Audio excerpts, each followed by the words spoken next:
Bonjour à tous et toutes et bienvenue au Good Morning Trading, un trader parle au trader. On prend le petit déjeuner ensemble. Comme je suis au régime, bah là je prends plus. On va essayer de perdre du poids, ça va être compliqué. On a pas mal de choses à se dire. Très rapidement, le point sur le calendrier boursier qui va être extrêmement simple. Voici le calendrier boursier. 14h30, commande des biens durables, important, hein, c'est assez surveillé. Ça permet vraiment de voir l'état de l'économie américaine pour le mois d'avril.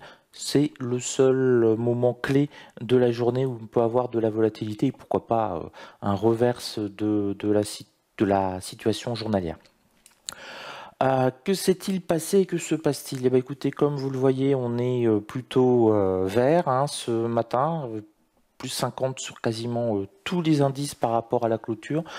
Europe et États-Unis. J'espère que vous avez profité de ce que je vous avais indiqué hier matin. Je vous avais parlé en point de ligne. J'avais le support 3 mensuel sur le Dow Jones avec un achat en dessous. Ça a super bien marché. Puisque l'achat en dessous, on était sous les 25 400 points et on est actuellement à 25 575 sur le Dow Jones. Donc vraiment, c'est encore quelque chose qui a très bien marché. Vous voyez l'impact, la force des points pivots. On repère à l'avance que le support 3 mensuel, quand on le casse, on a 90% à peu près de taux de réintégration. Alors comment je le sais? C'est mes heures de vol, hein, tout simplement. Ça fait 10 ans que je travaille le Dow Jones, on va dire, allez, prenons l'hypothèse très, très très moyenne de 4 heures par jour, 80 000 heures, ça fait donc 10 000 heures. Ça fait 10 000 heures que je surveille le Dow Jones au minimum, on va dire plutôt 15 000 heures, hein, c'est à peu près 1400, 1500 heures par an. Donc au bout de 15 000 heures, voilà, vous avez des automatismes. Et l'automatisme, c'est support 3 mensuel cassé, très très très grande probabilité de retour sur le support 3 mensuel. Et si on a une vague assez puissante, on repasse au-dessus. Et en fait, qu'est-ce que l'on a fait? On a cassé le support 3 mensuel, réintégration, et on a été chercher la middle S3 mensuelle. J'allais dire, on est dans l'ordre du classico. Alors, c'est ça qui est intéressant, c'est quand on casse le support 3 mensuel, jusqu'où il peut s'arrêter. Et il n'y avait qu'un seul support intermédiaire, une seconde ligne de défense, support 1 hebdomadaire. Hebdomadaire, c'est pas mal comme ligne de défense, c'est mieux que du journalier. Et on voit que c'est exactement ça qui a permis d'arrêter la baisse et de relancer la machine pour aller rechercher le support 3 mensuel. Donc si vous aviez acheté sous le support 3 mensuel, vous faisiez des gains hier. Donc ça a très bien marché. Là, vous avez le résultat de ma semaine. Alors je ne vous cache pas, c'est ma meilleure semaine depuis le début de l'année en termes d'argent. Et hier, ça a été ma meilleure journée de l'année. C'est celle qui a rapporté le plus d'argent avec, bon voilà, ce qui défigure un peu la semaine, cette petite baffe, trade que j'aurais pu éviter. C'était un trade d'impulsion. C'est-à-dire que on a une bougie qui est partie et elle est partie. J'ai suivi. Et suivre les bougies qui partent, généralement ça ne m'en pas. Encore une fois, ça fait très longtemps que j'avais pas fait ça, mais ce que j'appelle les trades d'impulsion, c'est-à-dire qu'on voit la bougie partir, on ne sait pas trop pourquoi, on essaye de suivre et généralement on se retrouve pas au cœur de la meule comme moi, on se retrouve un petit peu trop haut et ça redescend et donc là, faut savoir encaisser sa perte. Donc j'ai pris rapidement ma perte parce que c'était un mauvais trade. Et puis en deux trades supplémentaires, j'ai pu, ce 48e trade de la semaine 50, j'ai pu repasser au-dessus avec deux petites trades de plus. Mais ça, j'aurais pu quand même largement me l'épargner. Par contre, le trade ici, le deuxième trade perdant du mois, celui-là, je ne pouvais pas me l'épargner. C'était vraiment un trade que j'aurais dû prendre et que je reprendrais s'il fallait le reprendre. Mais voilà, il y a toujours des petits aléas de marché, on n'est pas parfait. Et là, donc, j'ai aussi pris rapidement ma perte. Donc, vous voyez, c'est l'intérêt de prendre rapidement sa perte, mais aussi de prendre rapidement ses gains ou de sécuriser rapidement ses gains avec un TP plus 1, plus 2, etc. pour avoir une belle régularité. Donc, très belle semaine, très beau mois. C'est aussi mon plus beau mois en termes de sous-sous. Donc, voilà. Pour aujourd'hui, attention, très particulier. Je vais très peu trader parce que je vais peur de me prendre un petit coup de boule. Pourquoi? Parce que vous le savez, le vendredi c'est une journée particulière. J'ai fait une vidéo qui explique pourquoi et un article pourquoi c'est plus compliqué à gérer le vendredi, mais c'est pas un vendredi spécial. C'est un vendredi spécial par contre, pardon, parce que lundi c'est férié aux États-Unis. Donc là, on part sur un week-end de 3 jours aux États-Unis, samedi, dimanche, lundi pour la bourse américaine.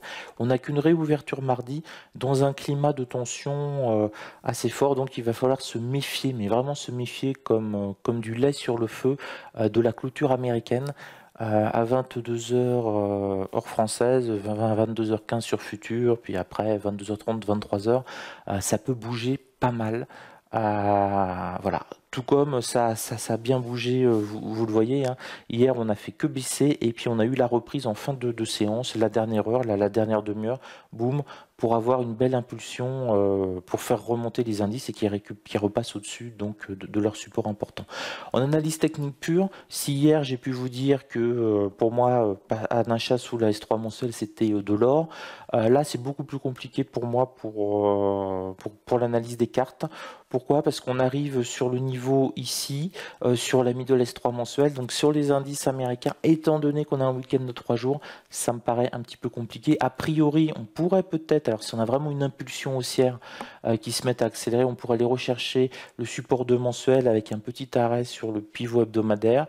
Et puis si on rebaisse, eh bien si on rebaisse, on a en dessous du support 3 mensuel à surveiller en étant beaucoup plus, surtout si c'est en fin de séance, alors là on n'y touche pas, en étant beaucoup plus prudent puisqu'on l'a travaillé et si on revient le lendemain, ça devient poreux. Ça veut dire que par sécurité, si on est descendu sous le support 1 hebdomadaire, si on se remet à baisser, éventuellement pour acheter, si je vois une tentative de rebond, là maintenant le support 1 hebdomadaire, je regarderai, il y aura peut-être un petit rebond, mais j'irai plutôt acheter sur le bas de la semaine précédente, qui serait, on est aux alentours, on est sous les 25 250, donc c'est plutôt pas mal. Parce que les 25 250, là, ça fera aussi un arrêt. Donc si vraiment ça va très très mal et qu'on casse les 250, on peut descendre sur le plus bas de la semaine précédente et remonter, là on est à 210, remonter 210, 250. Ils essaieront de sauver le niveau de 250. Donc comme la semaine est bonne, la meilleure semaine de l'année, comme le mois est bon, le meilleur mois de l'année, qu'on rentre sur un truc un peu difficile à gérer à cause du week-end de 3 jours aux États-Unis, je vais extrêmement peu trader. Voilà. Je préfère ne pas prendre de risques pour garder la régularité. Passionnant, le Nasdaq. Alors, le Nasdaq, lui, il nous fait la tête, très clairement. Et il n'a pas été chercher le support de mensuel. Donc, vous me voyez arriver. Si le Nasdaq continue de baisser, là, on a une belle zone d'achat sur le Nasdaq. Alors, il faut savoir que le Nasdaq est beaucoup plus dynamique. Donc, quand vous pensez acheter 20 ou 30 points sous un support, par exemple sur le Dow Jones, vous faites à peu près la même chose sur Nasdaq, sauf que 30 points sur Nasdaq, c'est beaucoup plus. Mais il a ce potentiel. Donc le support 2 mensuel, il y a 7245, à peu près 7250, 250, hein. Intéressant. C'est pour ça qu'on l'a même pas rapproché, on est remonté.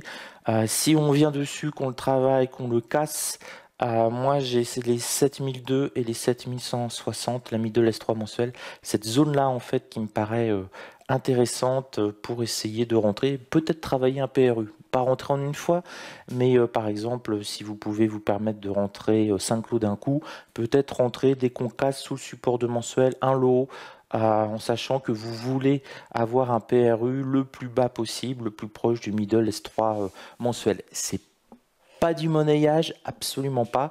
C'est une optimisation de vos entrées. Si vous êtes prêt à rentrer, par exemple, on va dire à 100$ le point, et ben vous faites votre premier trade à 20$. Si vous rentrez très bien, le cours repart à toute vitesse et vous êtes très bien placé sur un lot, et si le cours continue à descendre, vous avez en tête votre PRU, et au final, quand vous avez acheté vos 5 lots, ce que vous auriez dû faire normalement en un coup, vous vous retrouvez avec votre PRU. Mais vous vous laissez la chance d'avoir votre premier lot ou votre deuxième lot, par exemple, d'exécuter, que ça remonte beaucoup plus vite que vous le pensiez, et au lieu d'avoir 5 lots sur le marché. Vous en avez que 2, mais ils sont très bien placés. Ça vous permet de sortir un gain quand même.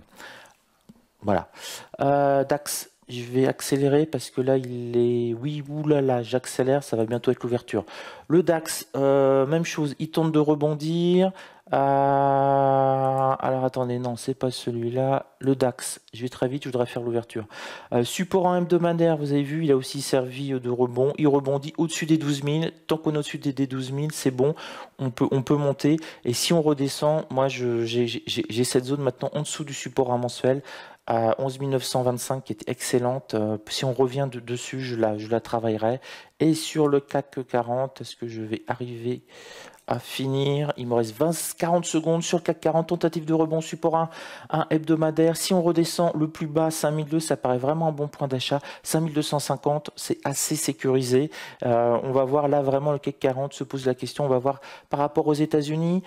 Il est 8h59 et 30 secondes. Je vous dis belle journée de trading. Le marché ouvre maintenant dans 8 secondes. Ciao à vous. On va trader.